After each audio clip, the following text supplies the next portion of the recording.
Hey, Food Fam! It's your girl, Misaka, and today we're diving headfirst into the vibrant and sometimes surprising world of Filipino food.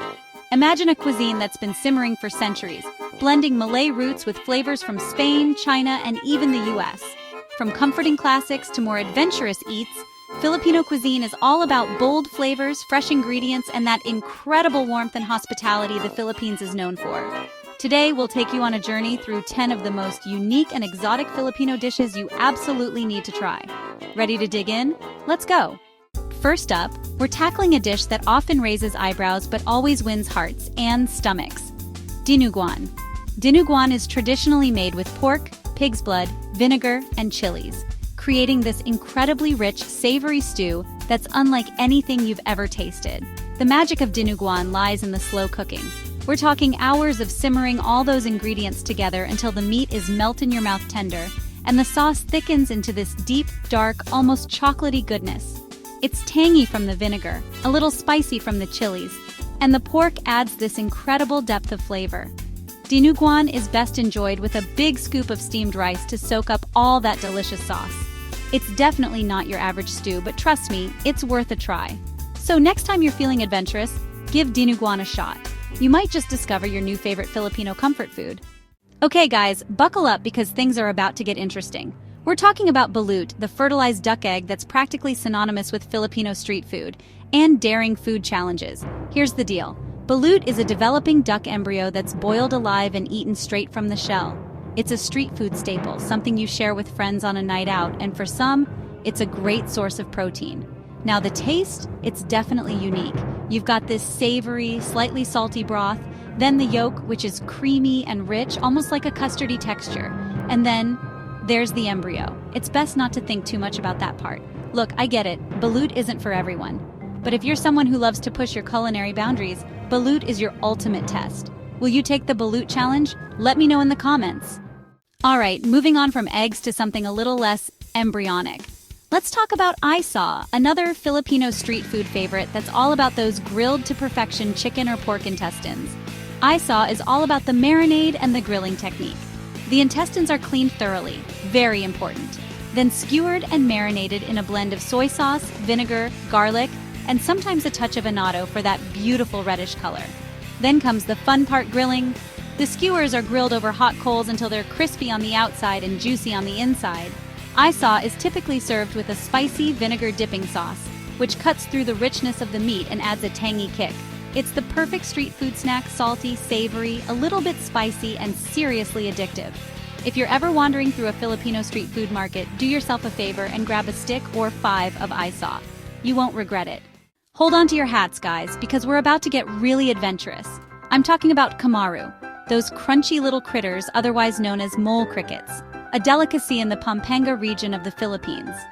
Kamaru, like many insects, is actually a sustainable source of protein, and when cooked right, they add this amazing crunch and umami flavor to dishes. The traditional way to cook kamaru is to sauté them with garlic, onions, tomatoes, and sometimes a bit of soy sauce for extra flavor. The result is this savory, slightly salty dish with a satisfying crunch that's hard to resist. Once you get past the initial wait, am I really eating a cricket feeling? You'll be surprised by how much you actually enjoy it. So, if you're ever feeling brave and want to try something truly unique to the Philippines, kamaru is calling your name. Okay, we've covered blood stew, fertilized eggs, intestines, and crickets. Are you ready for some woodworms? Don't worry, it's not actually a worm. Tamilok is a type of mollusk that's found in mangrove trees, and it's considered a delicacy in the Philippines.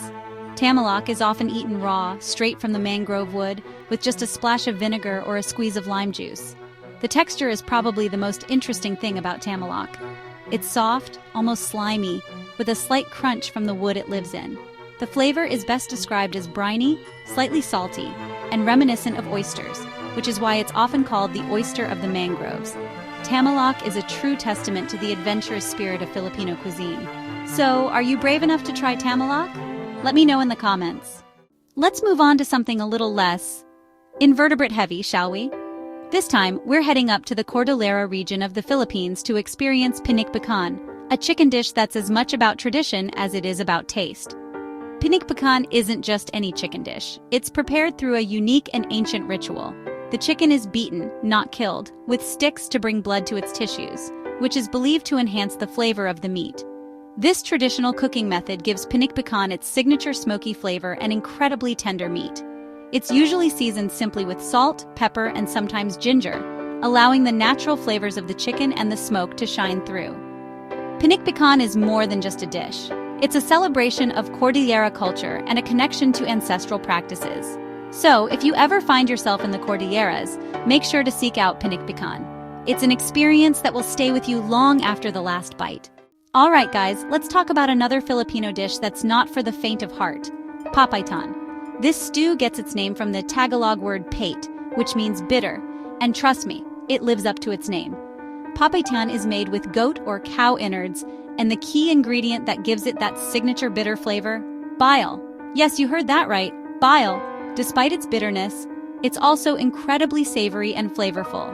The meat is tender, the broth is rich and hearty, and the bitterness is balanced out by tangy notes from tamarind or other souring agents. The first time you try it, you might be hit with that wave of bitterness and wonder what you've gotten yourself into. But give it a chance and you might just find yourself craving that unique acquired taste. So, are you ready to challenge your taste buds with papaitan? Let me know in the comments. We're heading back to Pampanga, the culinary capital of the Philippines, for our next adventure, Batute, or stuffed frogs. Now I know frogs might not be everyone's cup of tea, but in Pampanga, they're considered a delicacy. The frogs are first cleaned and deboned. Don't worry, they're usually quite small. Then stuffed with a flavorful mixture of ground pork, spices, and sometimes even vegetables. The stuffed frogs are then deep fried until they're golden brown and crispy. The result, a surprisingly delicious and satisfying dish. The frog meat itself is quite mild in flavor, almost like chicken, and the stuffing adds a ton of savory, aromatic goodness. The crispy skin adds a satisfying texture contrast, making Batute a real treat for adventurous eaters. So if you're ever in Pampanga and feeling brave, give Batute a try. You might just discover your new favorite way to eat frog. For our next culinary adventure, we're staying in the realm of creepy crawlies with Adobong Gobang, a dish from northern Luzon that features, you guessed it, beetles. Gobang or June beetles are a type of beetle that emerges during the rainy season in the Philippines. Adobong Gobang is pretty self-explanatory. The beetles are cooked adobo style, which means they're simmered in a savory sauce of soy sauce, vinegar, garlic, peppercorns, and sometimes a bit of sugar for balance. The result is a dish that's both familiar and surprising. The adobo sauce is comforting and flavorful, while the beetles add a unique crunchy texture and a slightly nutty flavor. Adobong Gobang is definitely not your average adobo, but it's a testament to the ingenuity and resourcefulness of Filipino cuisine. So, next time you're feeling adventurous, why not give it a try? And last but not least, we're ending our culinary journey with a bang, or should I say a bubble, with Tusla Bua. This Cebuano street food favorite might not be as visually shocking as Ballute or as challenging as papaitan, but it's certainly one of the most unique and flavorful dishes you'll ever encounter. Tusla Bua literally translates to dip in bubbles, and that's exactly what it is. It's a savory, bubbling hot sauce made with pig brains. Yes, you read that right. Garlic, onions, chili peppers, and spices.